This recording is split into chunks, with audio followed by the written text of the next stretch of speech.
In April this year, a massive earthquake measuring 7.4 on the Richter scale devastated the Caribbean coast of Costa Rica. And the main city of Limon, later to be dubbed the epicenter of misery, bore the brunt of the onslaught.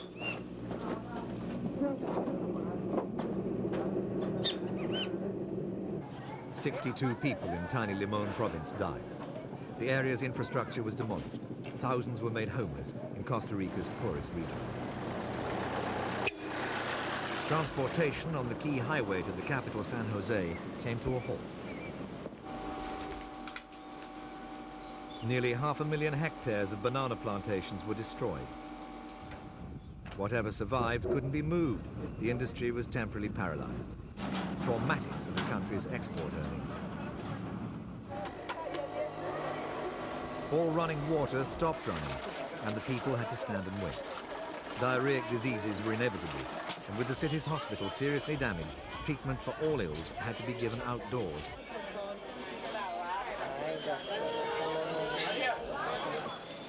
Four months later, sadly, little has changed in the city of Limon.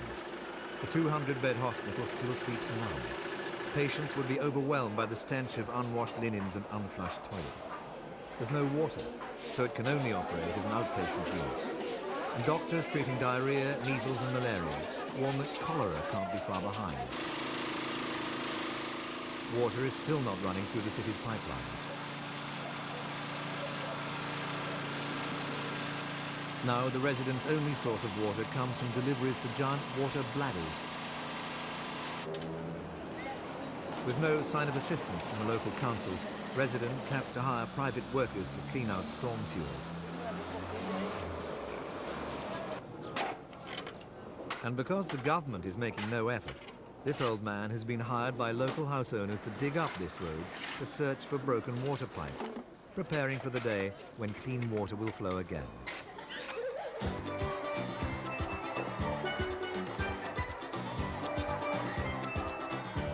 Not that you can detect any anxiety on the faces of these youngsters, but generally the schools are unsafe and still waiting to be repaired.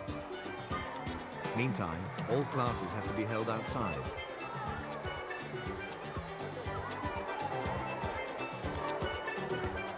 But when the dancing stops, for many children there's little to go home to. Locals complain of official neglect in clearing rubble and say that so far no aid has been given for repairing damaged houses. This man can't understand the government's apparent indifference to his plight. But do you think the government should help you? The government should help me, that's right. And why isn't the government helping? I don't know why. I make all kind of papers and I don't get the money yet. Meanwhile, the highway to San Jose, savaged by the earthquake, is back in action and bustling with the urgency of commerce. A key artery in transportation between the cities, healing its craters and scars was a government priority. This road too got special treatment. It leads from the port of Limon to and from Valle Estrella, where the bananas are grown.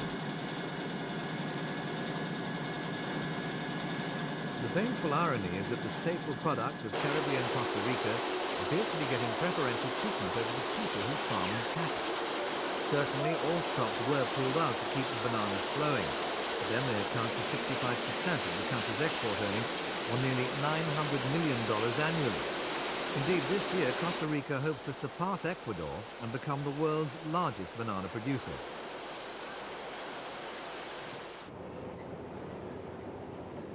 But while exporters and ship owners might marvel at the speed with which the port was cleared of debris and restored to full working order, local residents feel discriminated against. And if the misery of the earthquake wasn't enough, they've since had to suffer the effects of 3 days of constant rain. At least 3 people died, and many are still missing from the mid-August flooding.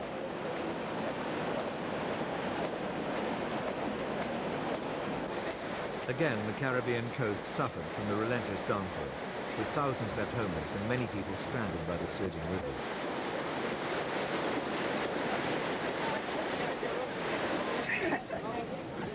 Worst hit of all was the town of Sicaola in Limon province, where the entire population had to be transferred to the Panama side of the river and onto higher ground.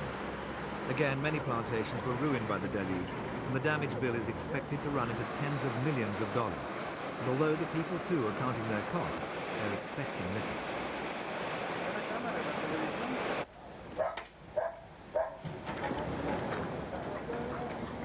Like their cousins in Limon City, the Afro-Caribbean people of the province's swamplands have always felt second best. They say it would be different if they were white, and then the government wouldn't just favor the banana growers. The government and all the government entities have focused basically the attention to the social needs and social aspects of the majority of the population, and there has not been any particular attention given to the banana growers or banana plantations. In other words, we have taken into consideration all the needs in Limon and not just basically the needs of one particular group. The government says Limon's water system was completely destroyed and every pipe will have to be dug up and replaced.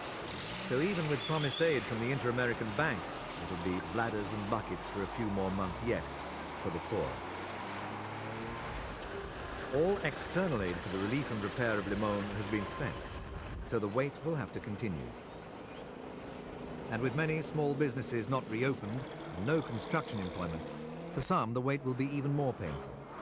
But pain isn't new to what's been described as a third world enclave in a nation with European living standards.